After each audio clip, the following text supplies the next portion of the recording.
banyak orang yang mungkin takut kehilangan ya Mas ya. Saat dia mengajar, dia banyak memberi sesuatu pada orang, dia takut kehilangan gitu Mas Ali. Dia takut waktunya habis di situ, atau dia nggak dapat uang, karena biasa ngajar tuh identik dengan guru yang namanya Mas ya. Dimanapun pasti susah ya kalau guru untuk pendapatannya gitu Mas Ali. Assalamualaikum warahmatullahi wabarakatuh. Selamat pagi, siang, sore, malam, kapanpun kalian sedang menyimak video ini. Ketemu lagi akhirnya setelah sekian purnama hari kita sempat vakum sebentar. Kita kembali lagi di Ngobrolin Hidup bareng gue Ali, dan kali ini kita kedatangan tamu, seorang dokter yang istimewa. Ada Dr. Jeffrey Alois, spesialis penyakit dalam ya dok ya, dan juga dosen fakultas kedokteran di Trisakti, Universitas Trisakti ya. Dan tapi lebih dari sekedar itu, dokternya saja sudah luar biasa, spesialisasinya juga penyakit dalam, dan banyak dari yang saya kenal dokter sekarang udah mungkin setahun kali dok ya, udah setahunan mungkin ya, sejak kita live di Instagram itu ada setahun lebih. Yes, around that. Yes, Dan 1 year. Menarik sekali apa yang dokter lakukan menurut saya, bukan hanya dari sisi kedokteran tapi juga mengedukasi mengenai kedokteran, tapi bahkan di luar itu gitu. Kalau saya boleh mulai, yang membuat dokter pertama tertarik sama dunia kedokteran ini apa dok? Apakah keluarga juga dokter? Biasanya banyak dokter yang keluarga dokter juga tuh. Apakah dokter seperti itu juga atau something else? Apa yang membuat tertarik ke dunia kedokteran? Yes, terima kasih Mas Ali, thank you, dan assalamualaikum teman-teman Mas Ali semua yang menyaksikan ya. Jadi memang saya waktu awal itu saya suka sekali ya Mas ya soal kedokteran, karena saya melihat ayah saya sebenarnya role modelnya Mas. Saya kebetulan dokter umum, dan kebetulan beliau ini ya cukup panjang ya perjalanan memperoleh gelar dokternya waktu itu. Saya lihat perjuangannya sampai 9 tahun ya Mas ya. 9 tahun ya? Itu zaman dulu ya. Jadi saya lihat susah sekali kayak zaman dulu jadi dokter, dan kayak suatu kepuasan ya setelah bisa mencapainya. Karena diperlukan kesabaran yang luar biasa. Dan selain itu saya juga melihat waktu saya sedang pendidikan kedokteran juga, saya banyak membaca juga Mas Ali ya. Bahwa tokoh-tokoh pergerakan di Indonesia itu pada awalnya adalah dokter ya Mas ya. Beberapa dokter ternyata, dan mereka sangat idealis dan sangat berani melakukan sesuatu yang sudah di luar dunia kedokteran sebenarnya Mas Ali waktu itu. Kita tahu ada dokter Sutomo ya. Dan dokter Cito Mangunkusumo, banyak sekali yang menginisiasi pergerakan-pergerakan waktu itu Mas Ali di Indonesia. Dokter banyak dokter, betul ya. Saya kalau jadi baru sekarang ya. Yes, banyak sekali. Sejarah saya kurang nih. Dulu lulusan Stovia banyak kan Mas, kita baca ya. Stovia itu sekarang FKUI di Salemba, yang mana mereka di sana rapat, mereka di sana membuat pergerakan-pergerakan yang benar-benar bisa mengubah wajah suatu negara gitu Mas Ali. Dari situ saya melihat ternyata dokter ini bisa berperan lebih ya dibanding hanya mungkin di lingkup kesehatan ya Mas ya, tapi dia juga memiliki tanggung jawab moral terhadap terbentuknya suatu peradaban gitu Mas Ali. Terhadap suatu pendidikan masyarakat, karena kembali lagi kan dokter itu sebenarnya asal katanya adalah docere Mas Ali. Docere dari bahasa Latin ya, artinya adalah dosen sebenarnya. Jadi mengajar, mengedukasi, harusnya memberi ya Mas ya. Jadi setelah mereka belajar sekian tahun, mereka mengambil ilmu, mereka harusnya membagikan gitu Mas Ali, memberikan. Dan itu terlihat tercermin dalam yang dilakukan oleh para pendahulu kita gitu Mas Ali. Mereka waktu itu saat perang banyak memberikan pelayanan medis kesehatan gratis, dan juga banyak memberikan ilmunya juga ya Mas ya. Waktu itu untuk menginisiasi memang pergerakan-pergerakan, karena mereka kan orang terdidik waktu itu ya Mas ya. Yang mana itu jarang, susah sekali waktu itu. Untuk bisa masuk sekolah kedokteran, untuk bisa lulus, itu benar-benar suatu effort yang luar biasa Mas Ali. Dan dari situ kita lihat mereka tidak hanya melaksanakan tanggung jawabnya untuk kesehatan suatu bangsa, tapi juga lebih dari itu Mas Ali. Mereka menjalankan moralnya untuk mendidik suatu bangsa, yaitu bangsa Indonesia yang waktu itu masih bayi ya Mas Ali ya. Bahkan belum merdeka ya waktu itu. Hingga akhirnya dengan kerja keras mereka dan pengorbanan juga ya Mas ya, karena ada dokter-dokter yang sampai mengalami ini ya tindakan-tindakan yang cukup ini ya Mas ya, cukup membahayakan buat dirinya ya. Yang saya tahu terakhir ada yang jadi pahlawan nasional ya baru-baru ini adalah Dr. Soeharto ya. Ini kalau teman-teman udah baca di Kompas atau di media massa ya. Jadi ada ceritanya sendiri yang mana beliau itu juga turut berperan Mas dalam mendidik bangsa tadi, sehingga akhirnya bisa menjadi bangsa yang merdeka. Jadi bangsa yang benar-benar menyadari gitu Mas bahwa mereka sebenarnya punya hak gitu atas kemerdekaan mereka sendiri. Di situ saya mulai tumbuh ya sebenarnya semangat gitu Mas jadinya waktu kuliah ya, karena nggak sekedar baca gitu aja belajar kedokteran aja, tapi saya juga belajar gimana caranya bisa nantinya menjadi sosok yang mendidik gitu Mas Ali. Menarik banget. Jadi ada spirit itu yang ingin yang Dr. Jeff juga ingin coba terus bawa gitu dan hidupkan dari menjalani profesi sebagai seorang dokter ini juga gitu. Yes, exactly Mas. Terutama saya lihat bahasa Indonesia ini kan hingga saat ini ya Mas ya. Waktu saya saat ini berpraktek gitu ya, dan saya juga mengajar kebetulan di Trisakti, saya melihat waktu saya di daerah itu kita kan ada wajib kerja ya Mas ya. Kita harus ke daerah untuk melayani masyarakat yang di pelosok gitu Mas Ali. Jadi yang jauh dari jangkauan tangan-tangan tenaga medis gitu Mas. Nah saya melihat banyak sekali di Indonesia ini yang tidak memiliki akses Mas Ali untuk pengetahuan di bidang kesehatan. Kesehatan mereka, kesehatan anak mereka, atau kesehatan ibu ya yang biasa penting di suatu daerah ya Mas ya. Banyak ibu-ibu di sana juga tidak punya akses Mas Ali. Karena mau bertanya dokternya nggak ada ya di situ. Dan mau datang pun Mas meskipun ada biasanya jauh banget Mas Ali. Kayak tempat saya tuh mereka mesti sewa pick up biasanya ya, sewa truk karena nggak ada angkot. Atau mereka sewa naik motor pun agak susah karena jauh ya Mas. Sedangkan orang sakit kan biasanya nggak bisa naik motor ya, harus ada mobil gitu ya Mas ya. Jadi mereka akhirnya sewa pick up, panggil ambulans, yang mana itu butuh waktu ya Mas. Dan mereka mau nanya soal kesehatan juga terbentur biaya Mas Ali. Jadi itu yang saya lihat di daerah, dan waktu saya stase juga di kota besar seperti kota-kota yang sudah banyak ya Mas ya tenaga medisnya, saya melihat juga ada diskrepansi. Jadi ada gap of information gitu Mas, di mana masyarakat juga cenderung nggak bisa mengakses informasi atau mengakses apa yang terjadi pada tubuhnya karena terbentur biaya Mas Ali. Banyak sekali yang satu mungkin nggak punya BPJS, itu yang paling parah ya Mas. Jadi mereka akhirnya nggak bisa ke rumah sakit pemerintah, ditolak gitu ya. Karena nggak ada kartunya, kecuali mungkin udah urgent banget ya, udah berdarah, udah gawat darurat, itu masih boleh, baru boleh Mas itu. Saya pun nggak punya kartu ya, tapi kalau mereka masih kondisinya belum parah gitu ya, mereka pasti akan ditolak karena nggak punya kartu, disuruh buat dulu Mas.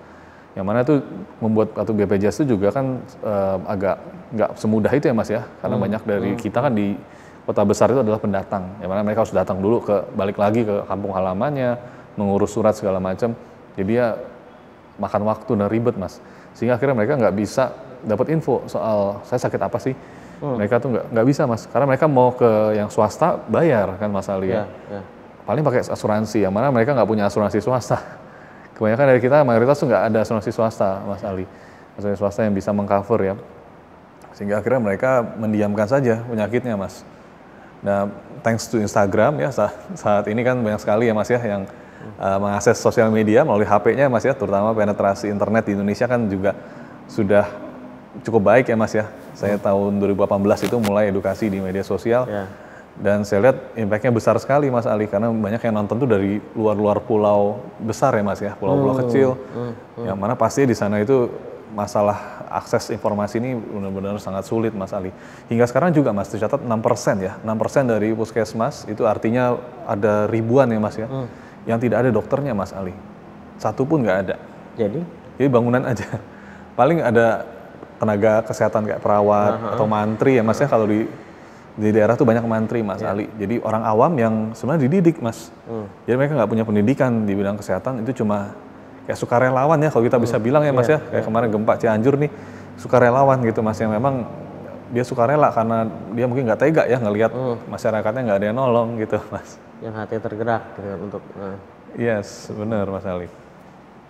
Saya merasa saat ini nih, saya perlu melihat kembali ke kamera dan memperkenalkan ulang, bukan hanya dokter spesialis penyakit dalam dan juga dosen, tapi juga sebagai edukator teman-teman. Ya, jadi saya harus menambah itu.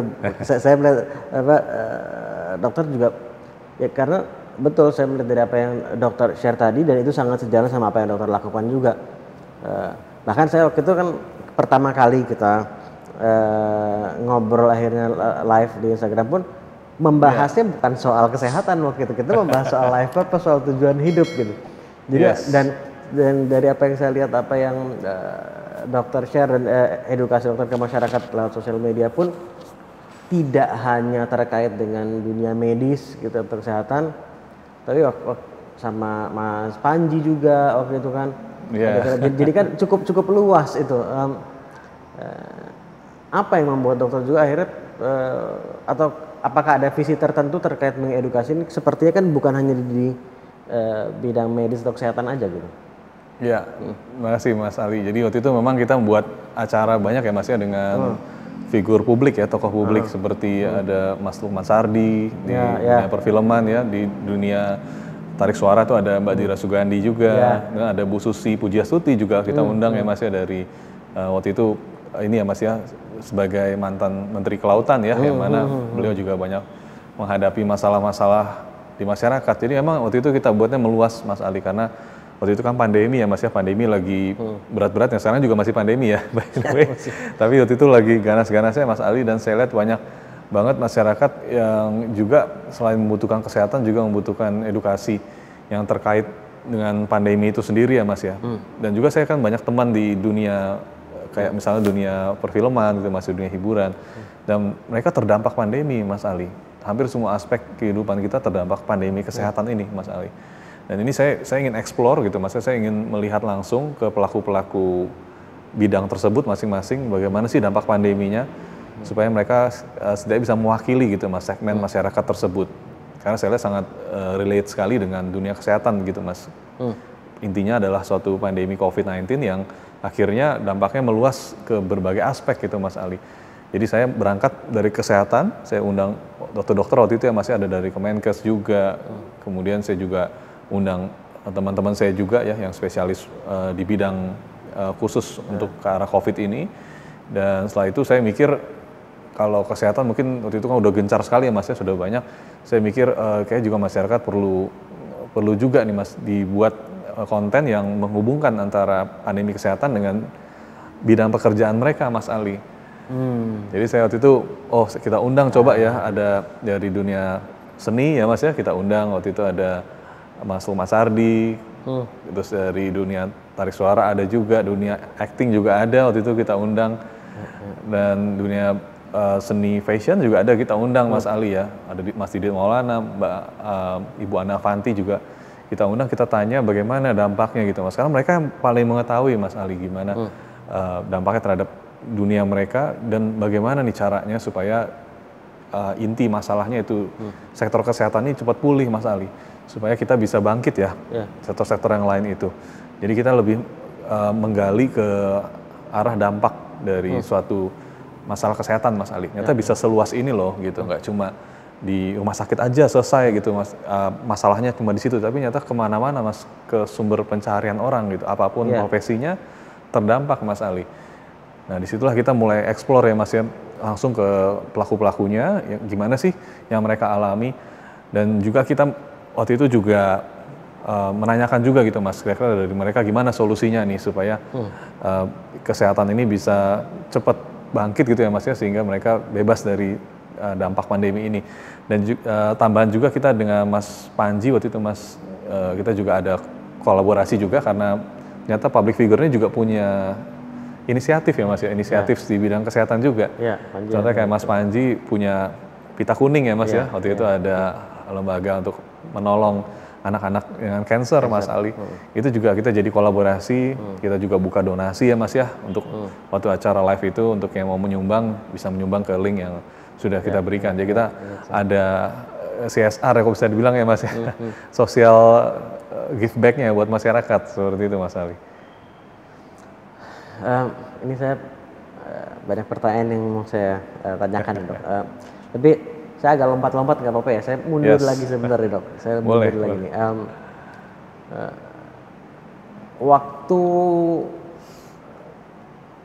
memutuskan untuk akhirnya atau momen saat saya ingin jadi dokter gitu, saya ingin memiliki profesi sebagai seorang dokter gitu, itu sempat ada keraguan nggak dok? Apakah sempat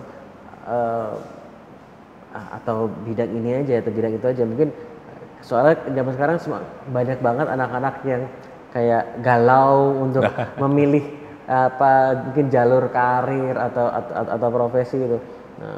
Pertama, jadi apakah dokter sempat juga ada galau atau sempat bingung dalam memilih profesi atau jalur karir lah ya? Yes. Dan apakah ada saran juga buat mereka yang mungkin ada dalam posisi yang agak bingung tadi seperti itu juga? Tapi dari pengalaman dokter dulu deh. Oke, terima kasih Mas Ali. Jadi kalau kita balik ya Mas ya ke masa waktu saya belum menjalani pendidikan kedokteran, waktu itu memang saya kan waktu SMA itu saya kehilangan ayah saya Mas ya. Ayah saya itu meninggal waktu saya kelas 2. Dimana itu saya ingat banget, saya kaget banget ya Mas ya, karena tiba-tiba mendadak beliau meninggal karena stroke ya. Dan saya waktu itu kan sedang masa-masa galau ya Mas ya kalau SMA itu ya. Karena bingung ya kelas 2 kelas 3 kan nanti mau kuliah apa nih gitu ya Mas Ali ya. Dan memang saya sudah suka sih dengan dunia kedokteran ya. Sejak SMA itu saya memang sudah melihat dunia kedokteran sebagai interest saya gitu Mas Ali. Tapi waktu itu saya juga setelah ayah saya meninggal tuh saya jadi ikut menjalani profesi yang lain juga Mas. Gitu. Karena saya ikut bantu ibu saya gitu ya. Ibu saya untuk bisa menjadi tulang punggung keluarga juga Mas Ali, karena kan kita tahu kalau ayah kan tulang punggung ya Mas ya. Ya setelah itu pasti harus ada yang melanjutkan juga, karena saya kebetulan ada 3 saudara ya Mas. Dan ibu saya sendiri tuh waktu itu ada usaha mengajar ya Mas, beliau punya tempat kursus itu di rumah, les untuk anak-anak matematika, IPA gitu ya Mas ya. Dan saat itu sempat juga bantu-bantu jadi guru ya Mas ya, saya ikut ngajar juga di situ. Dan saya juga waktu itu kan saya les piano ya Mas ya. Les piano? Yes, les piano, dan akhirnya saya waktu itu juga jadinya ngajar piano juga setelahnya. Jadi ngajar piano dan ngajar kayak tadi matematika dan seterusnya juga ngajar juga? Yes, saya ikut bantu-bantu serabutan kalau bisa dibilang ya Mas ya.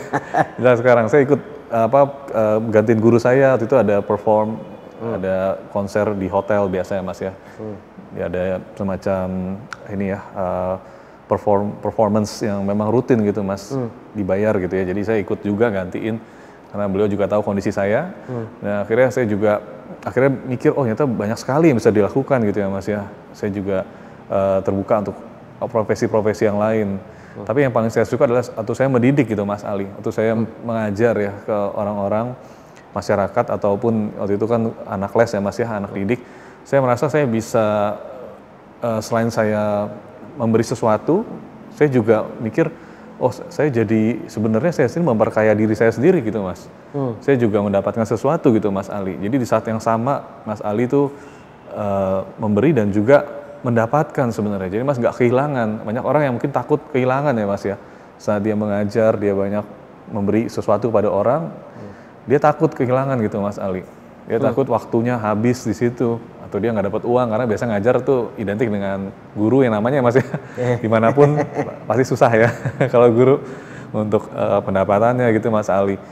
Nah saya melihat ada aspek lain gimana saya merasakan ternyata dengan mengajar sebenarnya Mas Ali ini juga loh sebenarnya mendapatkan selain kepuasan buat diri sendiri, Mas Ali juga bisa menguasai di bidang itu sebenarnya Mas. Jadi saya mengutip ada yang menyebutkan to teach is to master gitu Mas Ali.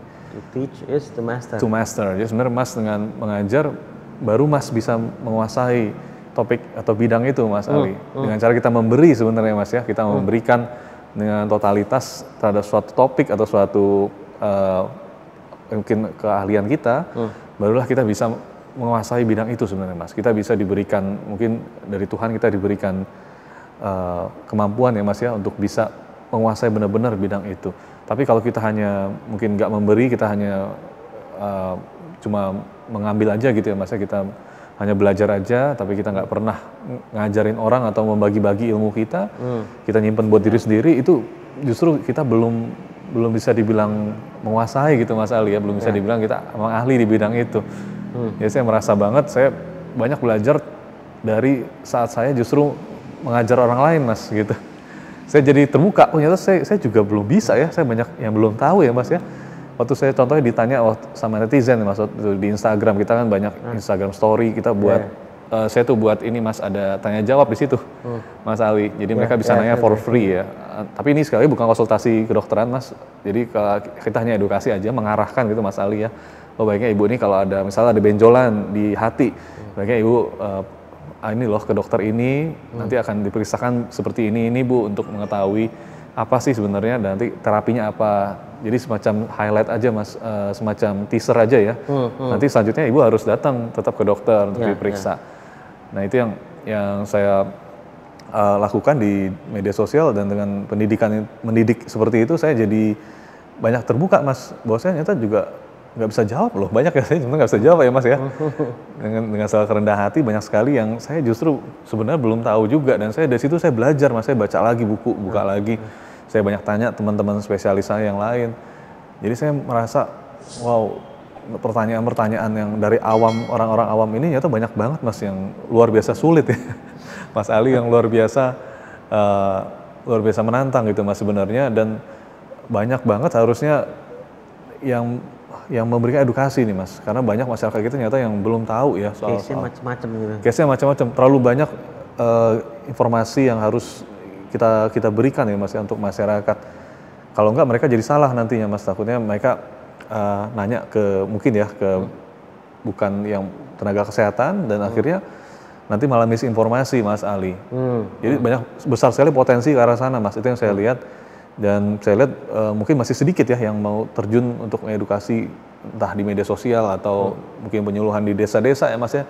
Saya lihat langsung di daerah itu nggak ada mas, waktu saya ke daerah yang terpencil itu nggak ada sama sekali penyuluhan. Ini sebelum pandemi ya mas ya. Ini kalau sekarang pandemi kan online ya. Dulu itu kan masih offline mas, biasanya kita penyuluhan dari dokter itu kita kumpulin di balai desa, kita kasih presentasi gitu ya mas ya. Nah itu saya lihat waktu saya di sana itu nggak ada sama sekali mas Ali. Ya saya juga bingung, mungkin memang penyelenggaranya juga merasa ini nggak menguntungkan ya mas ya. Jadi nggak ada yang mau bikin menjadi panitia atau capek-capek membuat seperti itu mas. Jadi saya melihat banyak banget ya masyarakat yang di sana serba susah ya mas ya. Sakit mereka harus nanya tetangga, harus nanya mereka yang bukan tenaga kesehatan. Nah akhirnya kadang-kadang ya jadi dalam tanda kutip agak salah ya mas ya yang mereka dapatkan. Yes, terapinya jadi bukan dari dokter tapi dari pihak-pihak lain mas. Nah itulah yang akhirnya saya memutuskan, mungkin kita harus menyediakan waktu ya sebenarnya untuk mendidik masyarakat juga mas. Ini nggak cuma sibuk di rumah sakit atau melayani pasien. Saya tahu memang itu juga menyita waktu sekali ya mas. Tapi kita juga harus sedikit menjawab atau memberikan informasi ya mas untuk masyarakat nih. Nah salah satu story tadi mungkin mas, mungkin masih sedikit hal yang saya lakukan ya mas ya. Sebenarnya masih banyak hal lain yang lebih besar yang harus saya lakukan, tapi itulah yang mungkin yang saya akan tujuan kedepannya nanti saya ingin ini mas, sebenarnya ingin menutup gap informasi tadi ya mas ya, dengan pertolongan teman-teman dari tenaga kesehatan yang lain juga. Cita-cita saya seperti itu mas, supaya bisa dapat masyarakat informasi yang benar, yang mana saat ini saya rasa sulit ya kalau saya sendiri juga masih mengerjakan tuh mungkin masih kecil yang saya kerjakan ya mas ya, masih jauh dari tuntutan informasi yang harus disediakan atau diedukasi ke publik. Namun di sisi lain apa yang dokter lakukan ini pun mungkin tanpa mengecilkan dokter yang lain tentunya ya sama sekali.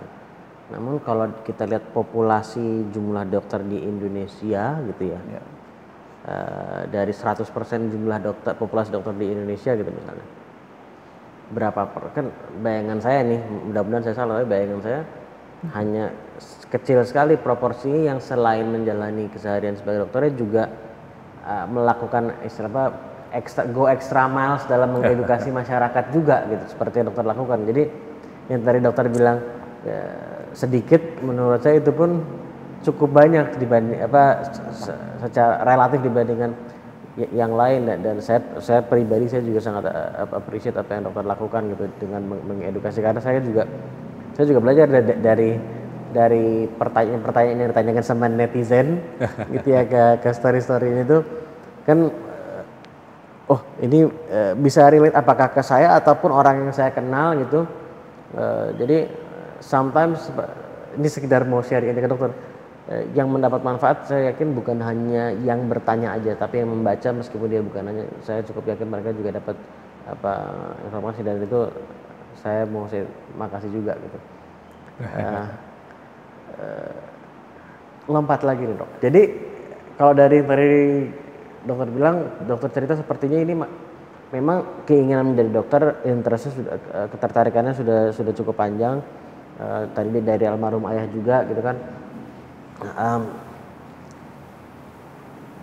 Sempat ada rasa ragu nggak atau rasa takut ketika menangani pasien gitu? Miris ya mas ya, sedih jadinya. Banyak di daerah yang akhirnya ya meninggal dalam diam mas. Karena mereka punya penyakit yang mereka sampai akhir nggak tahu penyakitnya apa mas Ali. Mereka terpaksa harus menerima pelayanan kesehatan dari mereka yang bukan tenaga kesehatan mas.